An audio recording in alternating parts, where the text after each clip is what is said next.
C'est à l'Académie des Beaux-Arts de Kinshasa que le Musée Canal a lancé il y a quelques jours le projet Living Traces, traces vivantes, projet passerelle entre Kinshasa et Bruxelles, dont le premier volet durera 1 an autour de l'héritage colonial et de son impact. C'est un vrai chantier, un bouillonnement, une plateforme que nous ouvrons qui va se faire de multiples manières, des expos, de la performance, de l'association à des festivals, des bals populaires. Et avec pour démarrer l'exposition Kinshasa Ntonga, Kinshasa en chantier, la vision d'artistes quinois sur leur ville. La ville comme un espace utopique, donc avec la vidéo de Samy Balogi et Philippe Debouc, mais il y a aussi la question de l'urbanisme, de comment Kinshasa se développe et comment Kinshasa peut se développer dans le futur. On a aussi Isaac Sahani qui parle de la ville morte de Kinshasa, qui était ville morte pendant le Covid.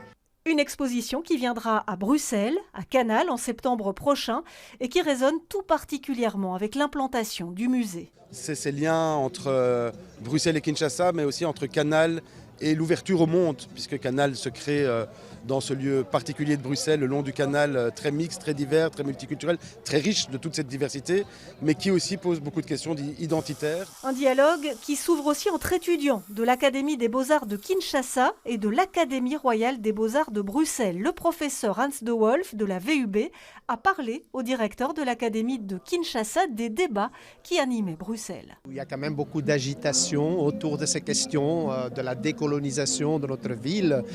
Et on s'est rendu compte que beaucoup de positions assez radicales, un peu idéologiquement manipulées parfois, ou imprécis, ou en manque de connaissances. Histoire de miroir donnera lieu à une exposition commune. Les étudiants quinois et bruxellois vont travailler sur le thème de la colonisation et de la décolonisation sous le regard bienveillant d'historiens belges et congolais. Les historiens viennent là-dedans pour mettre peut-être une petite dose d'objectivité, tout en ne guidant pas, mais en constatant et en essayant de contextualiser les œuvres qui seront réalisées. Je pense que le terme, même la méthode elle-même, c'est l'accompagnement de ces étudiants et qui ont toute la liberté et qui entrent dans un processus de création. L'aventure ne fait que commencer, elle rayonnera entre Kinshasa et Bruxelles dans les mois qui viennent.